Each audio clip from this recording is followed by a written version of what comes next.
I'm Noel Arnold, one of the first members of the Lysart Alpine Club, which was formed in 1966, and I'm going to introduce you to a series of photographs showing the building of our two Illabunda lodges. They're both places of many swallows. This was our first lodge, as it was when we took it over from the RSL in about 1970, and this was our second lodge, as it was when we completed it in 1986. It may surprise you to learn that this all began way back in 1941, when a group of Australian troops in Egypt were asked for volunteers who could ski to form a ski patrol in the snowfields of Lebanon and Syria. None had ever seen snow. Private Col Warrington suggested to a few of his mates, who had all enlisted from Port Kembla, that anything would be better than this bloody dust and heat of the desert. They agreed. There is a saying in the army, and that is, never volunteer. To their horror, they soon found out that there was something worse than the desert. When they got to Lebanon, their patrol officer immediately realised that they knew nothing about snow. So he drove them mercilessly from before dawn till after dark, over the snowfields with full gear. Within a week they were a mass of aching muscles, but could ski. Within 2 weeks they were very fit and able to patrol great distances. In 1955, Col Warrington yearned to ski again and conned his father Gabe and others into having a go at skiing at Kosciuszko. They had a great time. Much discussion followed in the Port Kembla Returned Soldiers Club, which led, in 1956, with federal government assistance, to the purchase of a mess hall building from the Snowy Mountains Authority at Island Bend and a lease of land at Wilson's Valley, just below the Renix Pass, which was thought to be just below the general winter snow line. Construction started at Easter 1957. Col drove them mercilessly from before dawn till after dark. You'll hear that comment again. And in the dismantling and reconstruction was completed to lock-up stage in 10 working days in time for the 1957 ski season, as shown in the following scenes. First we install a cookhouse and a cook, and then we start dismantling the old Snowy Mountains Authority dining hall at Island Bend.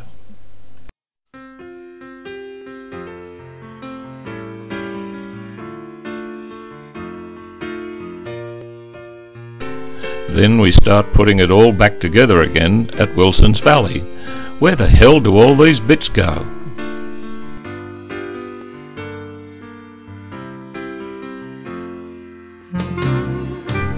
This is where we'll put the septic tank.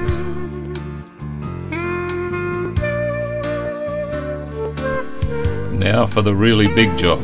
This is where we'll build the dam for the water supply, about 1 kilometre from the lodge, and we'll also have a pipe which hopefully will run right through the winter and the summer.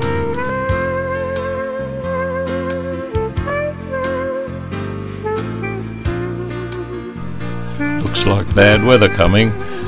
Quick, get that bloody door on. I think we were just in time.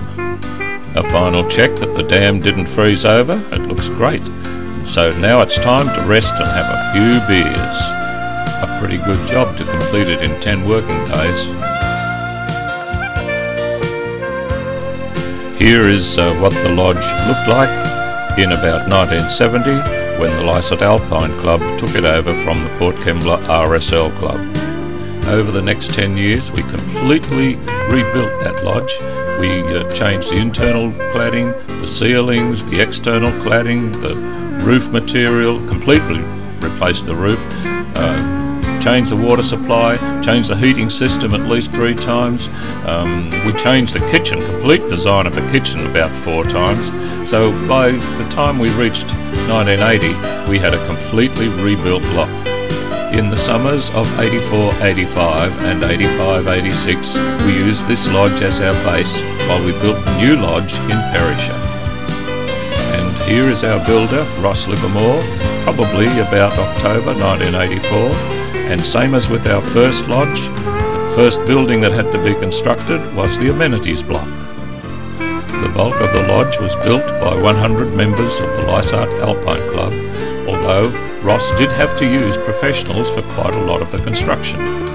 In order to get the lodge built using 100 amateurs, Ross had to drive them unmercifully from before dawn till after dark. I told you to hear that comment again. But he did drive them very, very hard, and yet at the finish of the construction, I know that every single person involved was very, very proud of the job that they had achieved, of the structure they had completed. But it wouldn't have happened without Ross driving them to their limits. Almost all of the photographs covering the construction were provided by the builder, Ross Livermore.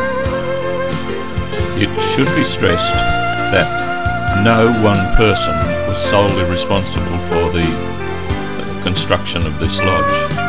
It came about through the very, very substantial efforts of a number of members of the main club committee and the building committee, who had worked for some years prior to construction commencing, and indeed throughout the construction stage, led by our president, Mike Salon.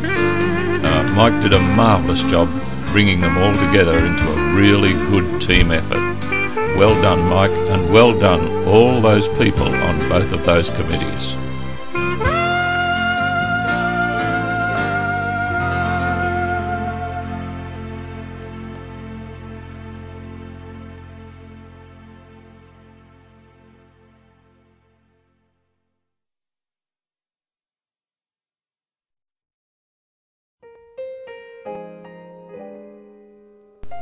As the 1985 winter approached, Ross had to work really hard to get the lodge completed to lock-up stage. It had to be completed to lock-up stage so that it was secure throughout the winter months. Well, I think he only just made it.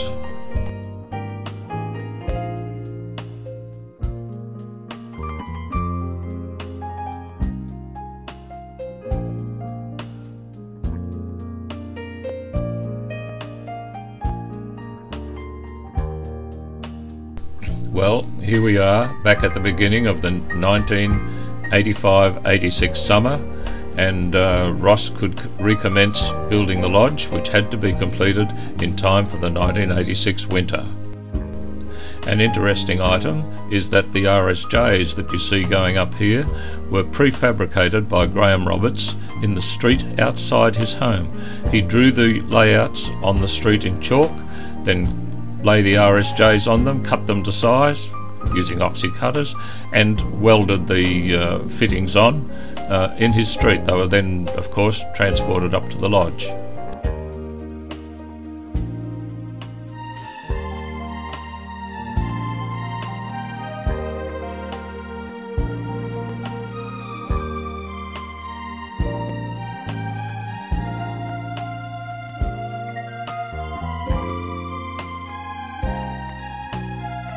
Most people were ready to drop dead in their tracks when they got back from a day's work about 9 o'clock in the evening, well after dark, but there was always some bugger ready to wake you up at 4 a.m. in the morning so you'd get to work good and early before dawn.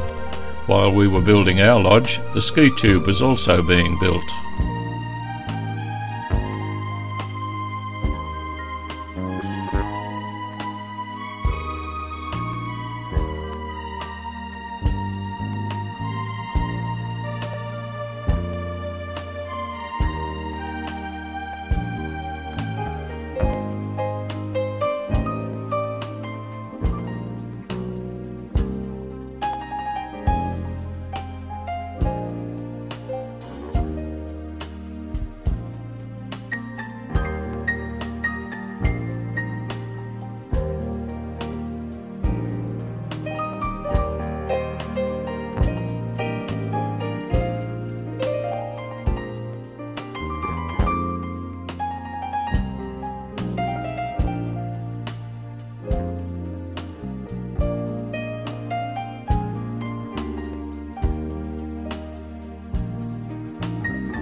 These pictures were taken on the 28th of March 1986, which was my 55th birthday, and Ross made me drink 6 pints of beer at the Man, after it turned dark of course, and then we went back to the lodge and I had to retrieve 2 large bottles of champagne that I'd hidden in the creek and almost drowned, but still we lived it up pretty well that night, and I was back at work early before dawn the next morning. I wouldn't have been game to do otherwise.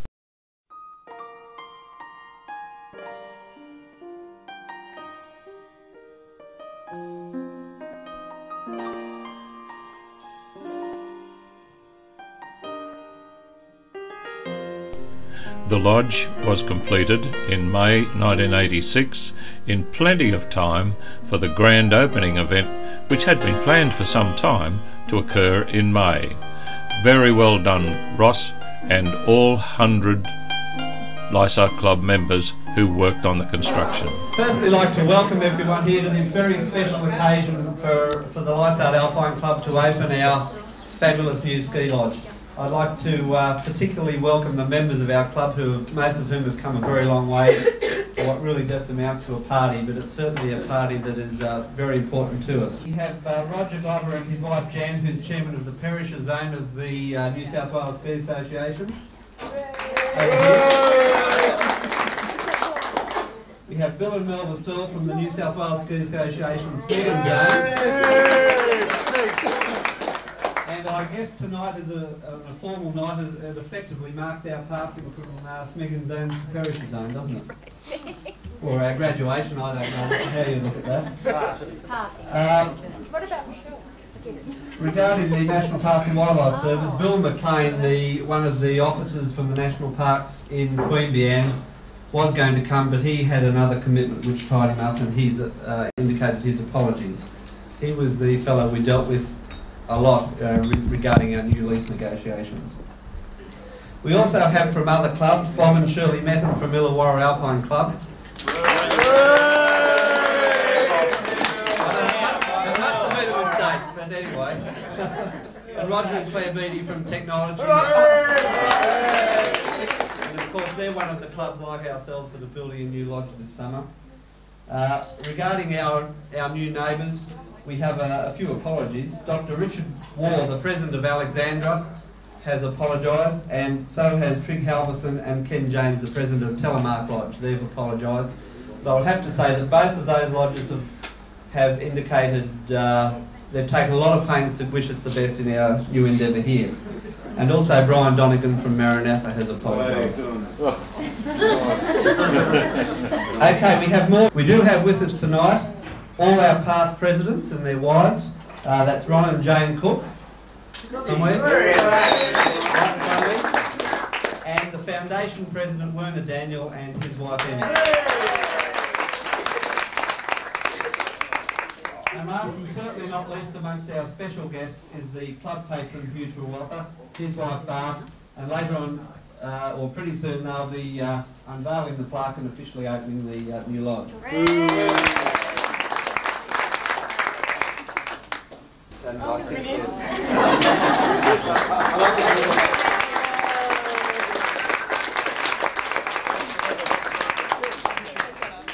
So 5 years ago, almost today, it was in fact the Friday before the June long weekend in 1981, a team of our committee came up here with David Osborne, who was the resorts planning coordinator then, Russell? The resort development manager. Okay, something like that. And he must have showed us 20 sites at Perisher Valley.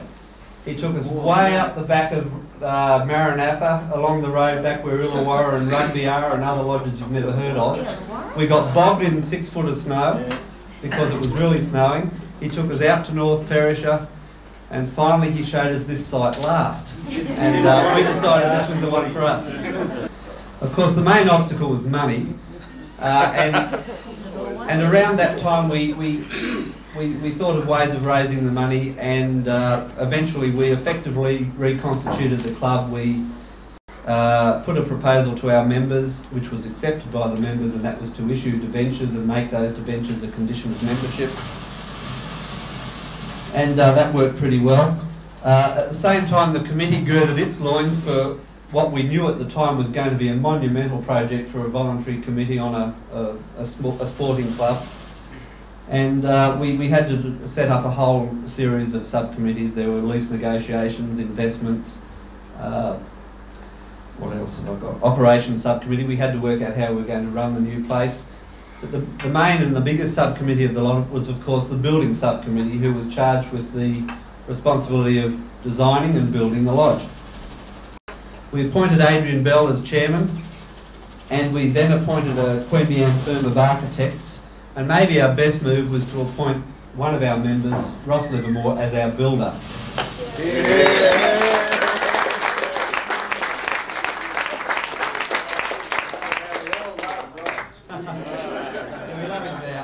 Ross took the project on as a personal mission, and his deep personal commitment to the project, I'm sure, was one of the critical success factors in terms of getting the building that we've got now and getting it at the price that we wanted to pay. Like all good committees, we went through agony at every decision, and you know, for a project as big as this, for a club as big as ours, every step was a fair bit of agony. Even as early on in the design, you know, to design a lodge in a committee was difficult. There was certainly some impact from our new neighbours, but eventually a design was settled on, it was agreed, it was approved, and we built it. And we finished with this magnificent building.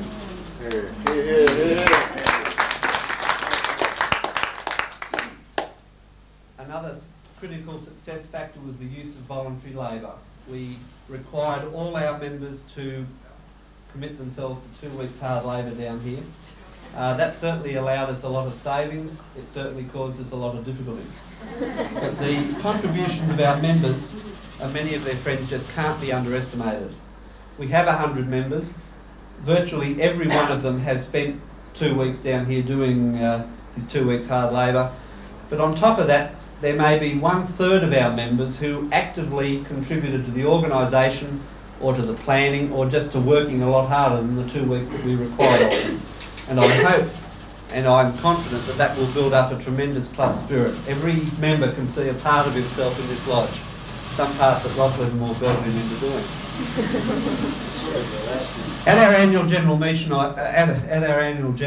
I did go to a lot of trouble to mention a lot of names, with of course the ever-present risk that I'd leave some important people out. And I'm not going to attempt that this time, except just to mention again 2 members who were not on our committee and not on our building subcommittee who performed way over the odds, and that were Graham Roberts, who unfortunately was not able to come tonight, and Mal Grantham, who is here hiding somewhere.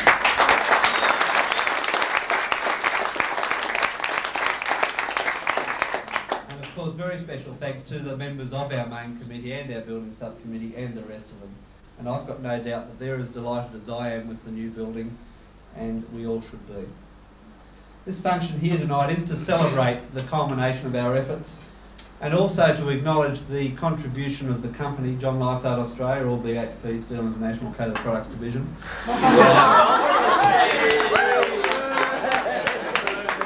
their efforts and their contributions were very significant to our success. I'd like our members, of course, to remember that contribution from the company and to demonstrate it in their future actions. What I'll do now, I think you've heard enough from me, is to ask our Foundation President Werner Daniel, just to say a few words, so that we can hear what he has to say about some of the past.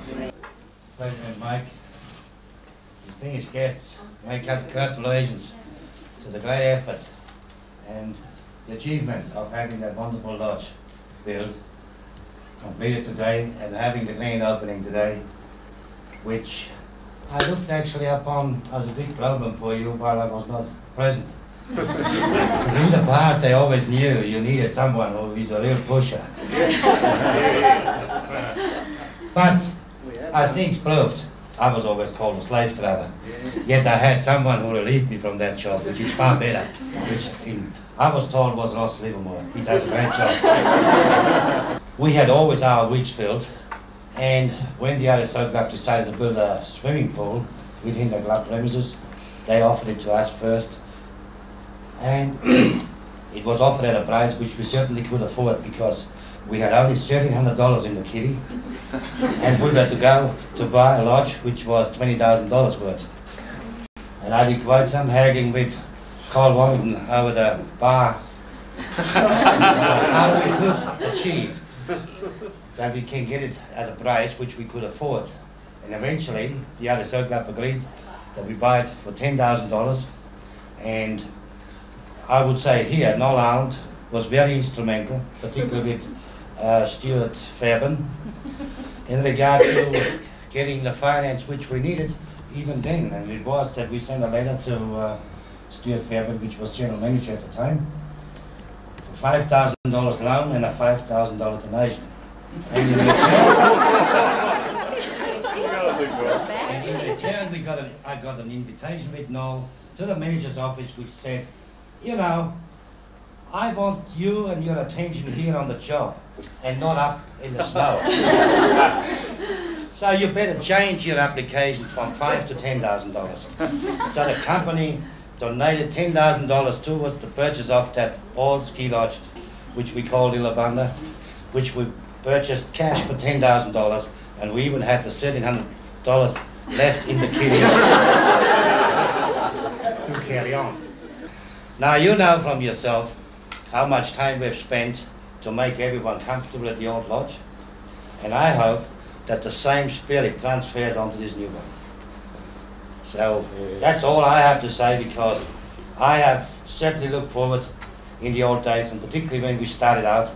We started that ski club because there were people which were just whinging, they never were doing anything. They said, oh, you people, you can go up the snow and you can go and afford skiing. And I, coming from Europe, I thought this is the most natural thing one does. One just goes skiing when he feels like it. And I was told, oh, no, skiing in Australia is a rich man's sport. And I said, oh, no, that can't be. And we proved that it cannot be so, because we did it the other way around. So therefore, I can only repeat again, congratulations to your great achievement. Yeah.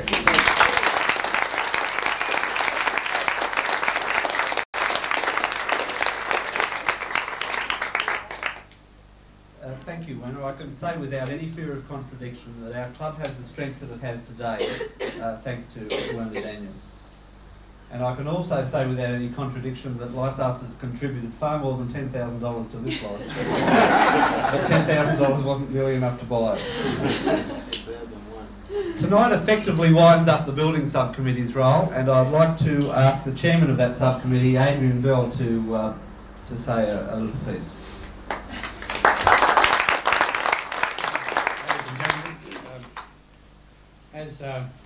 As my president on my left hand has said, we're just about finished, and I think I say on behalf of all the committee, we're very happy that this task is just about finished.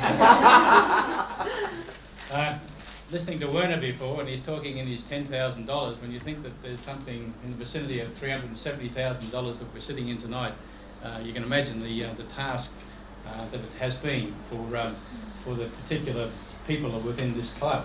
And what I'd like to do is I'd like to spend my time just thanking the different people involved. There isn't very much more for the committee to do other than to do that. And I'd like to start with the members. The people who came along and put their 2 weeks of, as somebody said earlier tonight, of hard labour into the job. Strike labour, slave labour, whatever you want to call it, it's been a magnificent effort. And each and every one of the people who have come here and worked on the lodge can most certainly feel and see the things that they've done. I saw Judy tonight, I heard Judy and Jean talking tonight about there's a hole somewhere where they fill it with spackle about 100 times or something. And I think the hole is still there, somebody said. So it's something that you all can be very, very proud of. And I think that that's going to be very good for the club, because we've got something in the club that we've contributed. Second, I would like to thank the committee of the club. And I'd like to thank them for their help and their guidance, because I'm sure that there was times when we went back to them and said, well, you know, we just really haven't got enough money here, we need to do something else, that they must have thought, well, God, what are these blokes really doing? So, for your help and for your guidance, thank you very much. To the ladies and the lady committee who furnished the lodge, I'd like to give them a special vote of thanks. I think the testimonial of what we see around us.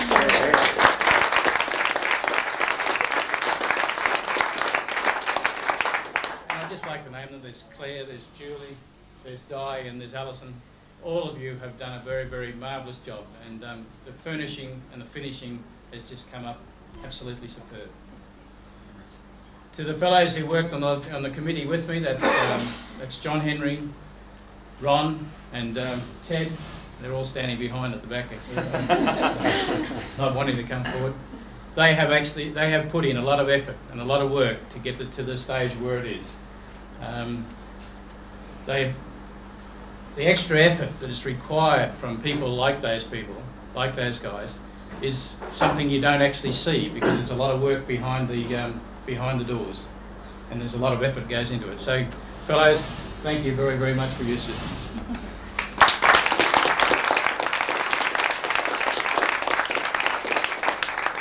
And last of all, I'd like to thank Ross Livermore. I'm sure everybody who worked on the lodge will agree that unless Ross was Ross, we would have never have ever got this lodge finished.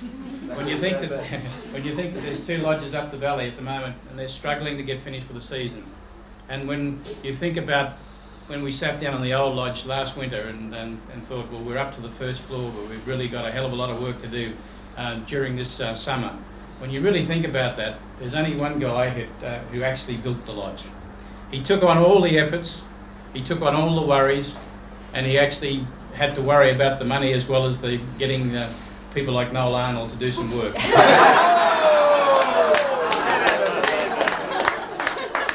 believe Noel actually nearly went on strike at one stage.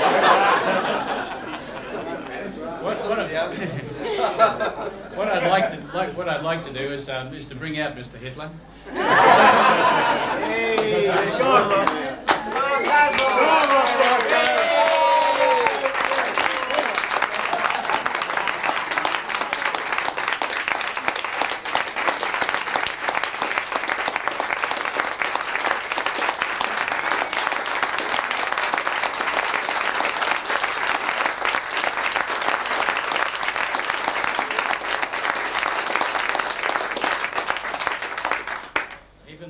He barracks for New South Wales, I think.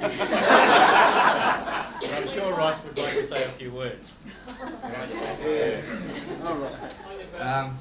Short of repeating myself on what everybody else has said, there are people that I have to thank that helped me personally through the job. I was very fortunate that I didn't have any left-hand men. I had right-hand all the way through the job. The main committee, what I'd like to say about them was thanks for keeping out of it. I mean that in all respect, because I think it was one of my biggest fears when I started the job, was that I was going to have so many people interfering. And they gave us the task, the building committee, and they said, there's what you have to do, and go ahead and do it.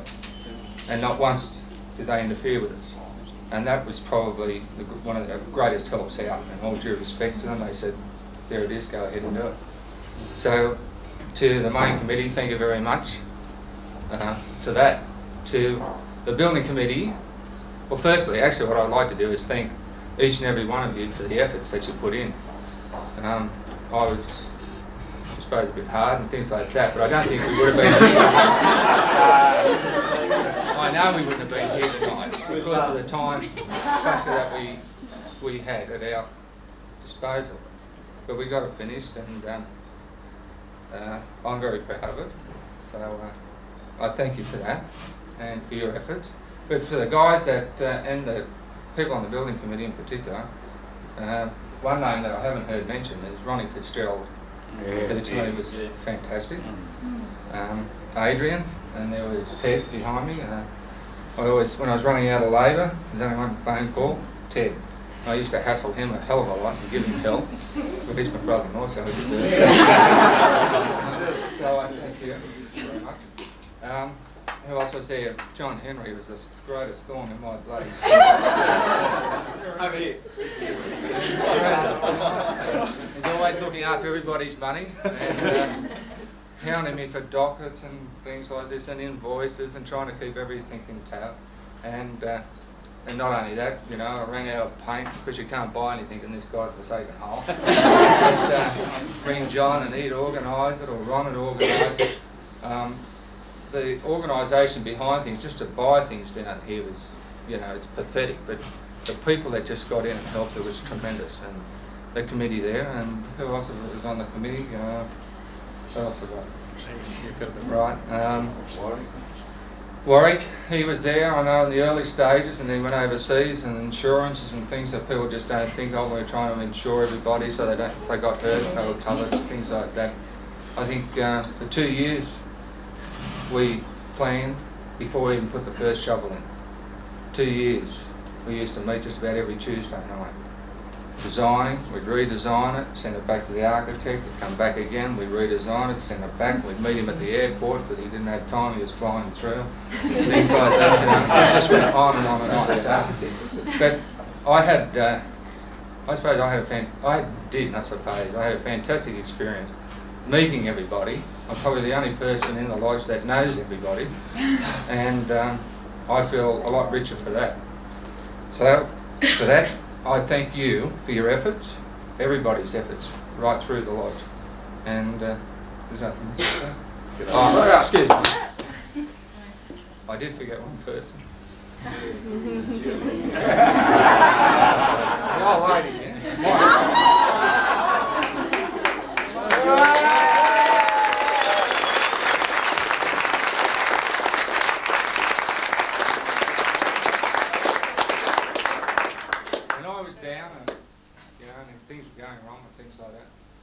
The only person I could abuse and not a few years back was Julie. When I wanted something, she would get it, and to her, I'd give it.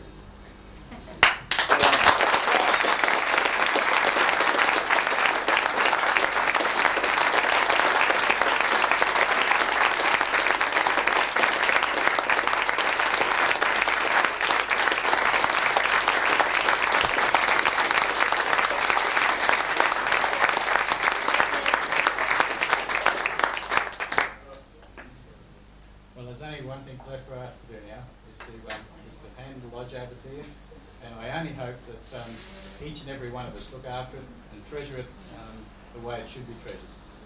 Good, thank you, Adrian. Let's look after the place, fellas. Mike, just before I go, Michael, this is just photographs that I took. Well, there's the first shovel going in, so that's right through the whole lodge. That's not completely detailed, and there's a few more photographs that people have given tonight. So that's the record of the building the whole life from way to go. Thanks very much, Ross.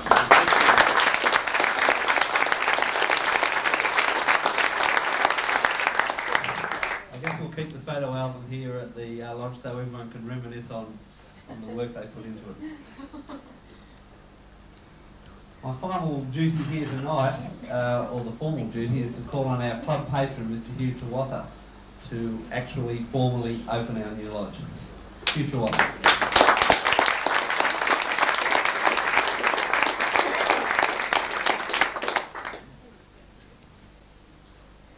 Well, thanks very much, President Michael. I can't tell you what a pleasure it is for Barbara and I to be here tonight to share with you in this wonderful lodge opening. As I've listened to various people speak tonight, I think there are two words that come through to me. One is teamwork and the other one is excellence. And the combination of those two things has manifested itself in a wonderful, wonderful building, which I'm sure is going to give a lot of people a lot of pleasure over a lot of years. The other thing that I'm pleased to see tonight is so many young people here. When I look back to the start of my skiing days, and crikey, I was 40 I think when Noel Arnold first said to me, "You've got to come down for one of our special weekends." And we went down there, and that's when I got bitten with the bug, which is still with me. and we've had some fantastic times in old Illabunda, and I'm sure that people are going to have even more fantastic times in new Illabunda. I was thinking about various things that had happened, and people have gone right through all of you things about the building and about the old times and what have you. But in listening to people talk this afternoon, it seems to me, where are you, Ross? That you didn't do too much around here at all.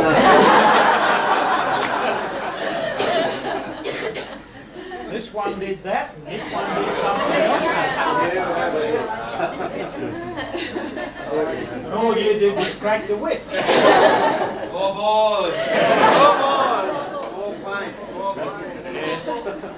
But without a guy like Ross, it is very clear to me that we would not be here tonight, and that maybe it would be happening in 12 months' time. And I'd just like, on behalf of me as patron, my wife, on behalf of the company, to say a special thanks to you for the way in which you've been able to get the team going and achieve the result that has been achieved. I think the ovation that you've got tonight is something that indicates how everybody feels about you and the way in which you've handled the job, and that must give you tremendous satisfaction, Ross. Couple of funny stories. No, not funny stories, not jokes. Some of you have heard this one before. When you start skiing at 40, it isn't like when you start, you know, at this size and it all comes naturally to you. And it was hard work for me, hard work for us. And on one occasion, the Salons had been spending their day with young Ben. And I said to them, look, how about you go off skiing and I'll look after Ben for an hour or so. So that was duly done, and we got right to the top of the chair, and Ben said to me, do you want to go first? And I said, no, you can lead off, Ben. And with that, I just see an ant go. 3/4 of an hour later, I catch up with Ben down on the moguls at the bottom. And I said to him, Peter Gracie's been giving me lessons in how to get over these moguls, so we'll try a few of these. So he wasn't very impressed. Then in front of everybody at dinner that night, he says, Mr. Gracie, I think you better go and give him some more lessons. That was one of the stories. You talked about Stuart Fairbairn earlier in the night. Stuart is a man who never forgets anything, as some of you would know, who can also embellish a story when it needs to be embellished.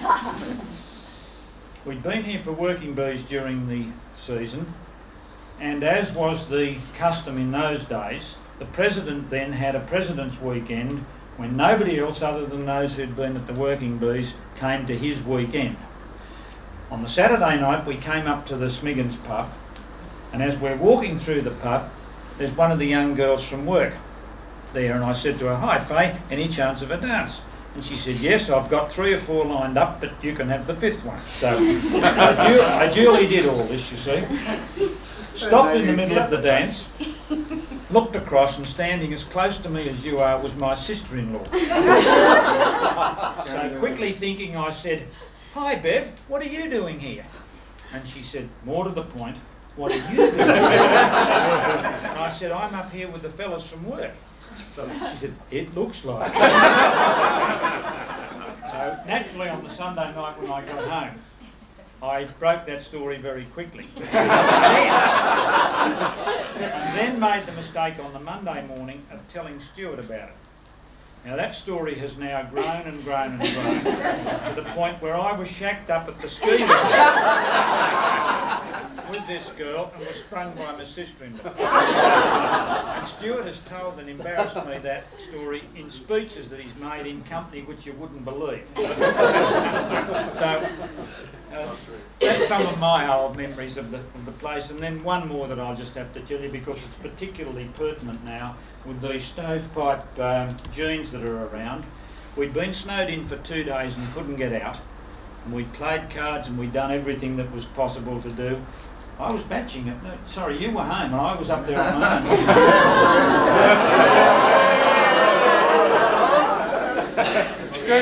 Late in the afternoon, this girl from CSR was wanting to make a bit of, attention or something, and she stood up on the table in the lodge and she said, "Does anyone know how an Irishman pulls up his socks?" And this was all new to us. It was even in the early days of Irish jokes. And there, and standing up on the table, she just undoes her jeans. Will you remember it? Dropped her jeans, pulled her socks up, pulled her jeans back up and said, "That's how an Irishman does it."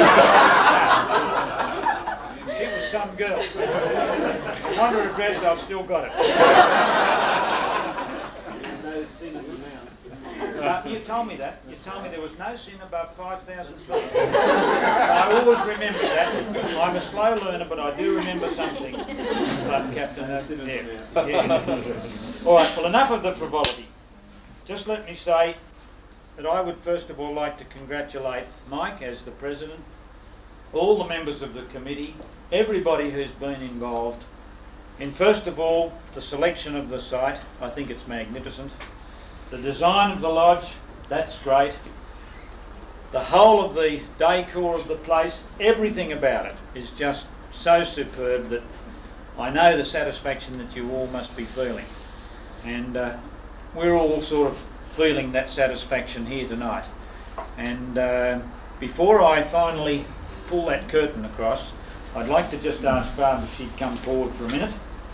I just wanted to second Hugh's remarks, and we're absolutely delighted to be here. We feel a little bit cheated in a way. If we hadn't been sent to Western Port, I think in 1978, and spent 6 years there and skied in Victoria, we would have been a part of this, I'm sure, and we're a little bit envious of you. But we'd like to give our congratulations. I'd like to add my congratulations. Hugh and I, when we heard about this, wanted to choose something to give the lodge from the company.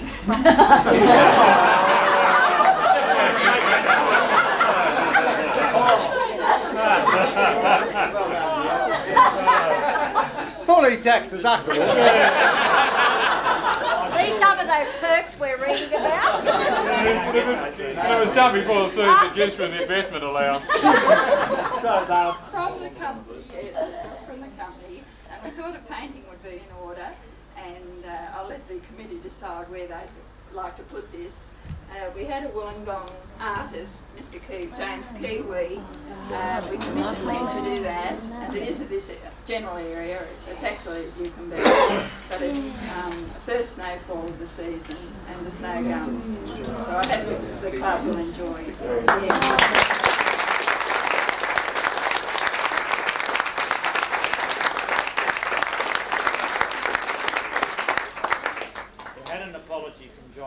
I discussed with him what we might do for tonight, and he supported that fully, and then he said, "Will you go and do it?" So Barb's the one that's done that work, and she's selected one of the first snow, and I hope that the first snow isn't very far in coming. Yes. Well, this is the moment we've been culminated and waiting for. We've got to wait till we've all got a drink. I need one too.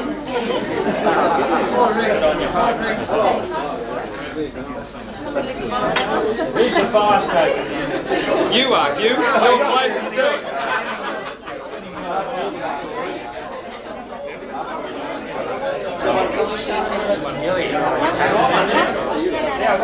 Appoint a new chief fireman. I'll do it in 1 minute. Hey? The captain just reminded me of it. There wasn't much snow this year at Thredbo at all, was there? The particular year that I'm talking about. Very bad.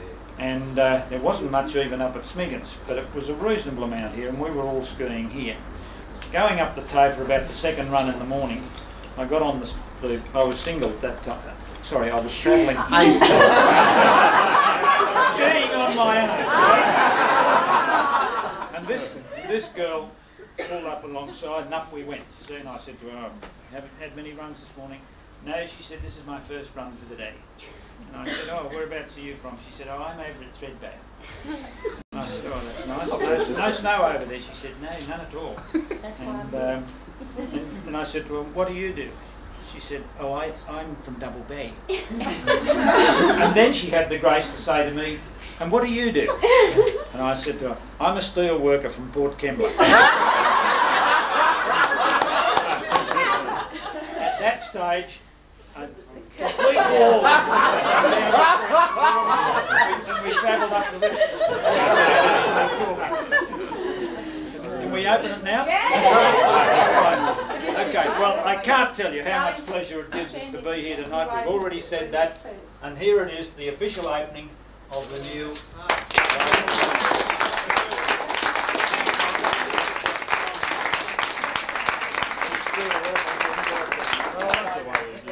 Thank you very much for that, and thank you on the company's part for that generous donation of that painting. The last thing I want to do is to propose a toast tonight to basically to all of us here, to our club, to the members, to the people that support us, to the company, to our new lodge, to the Lysart Alpine Club.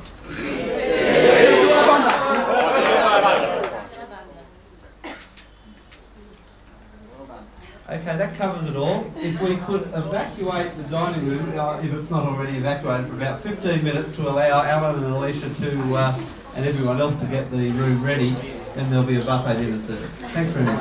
Well done. Good. Yes, Malcolm's first on the line. Hey ladies, come on, stand up. Get a bit. Yeah. Okay, girls, can I get the people? You want them around the outside?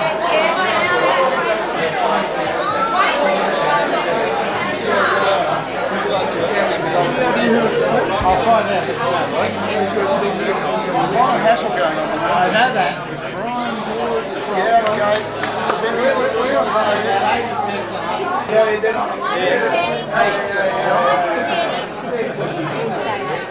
no, I haven't spoken to him. That's what I was going to say.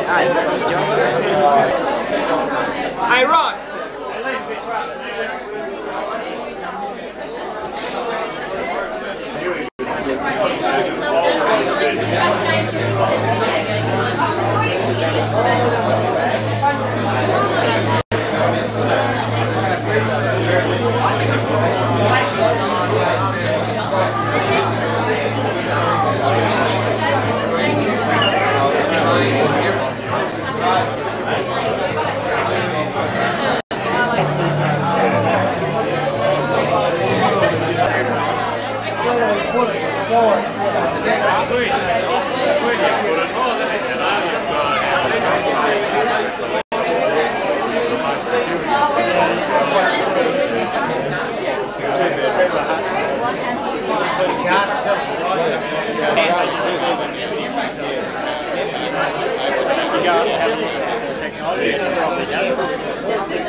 Hey, John.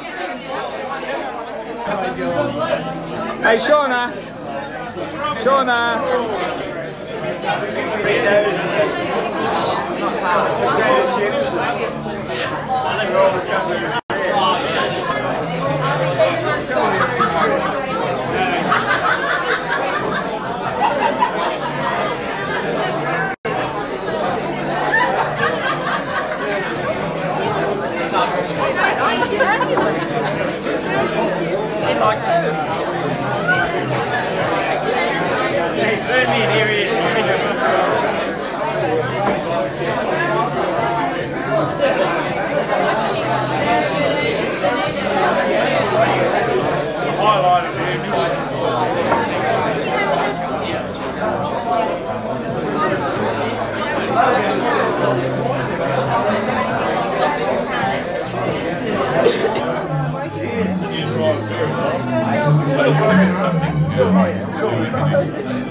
Oh yeah, look, Mike and I look after that.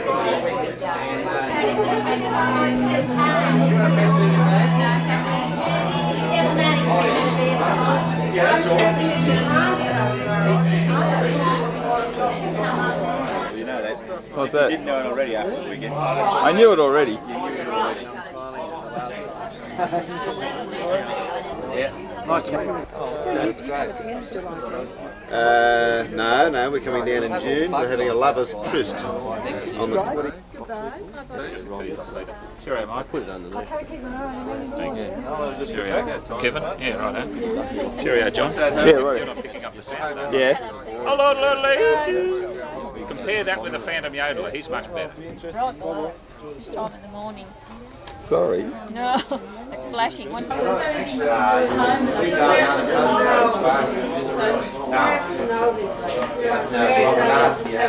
the snow this year, mate.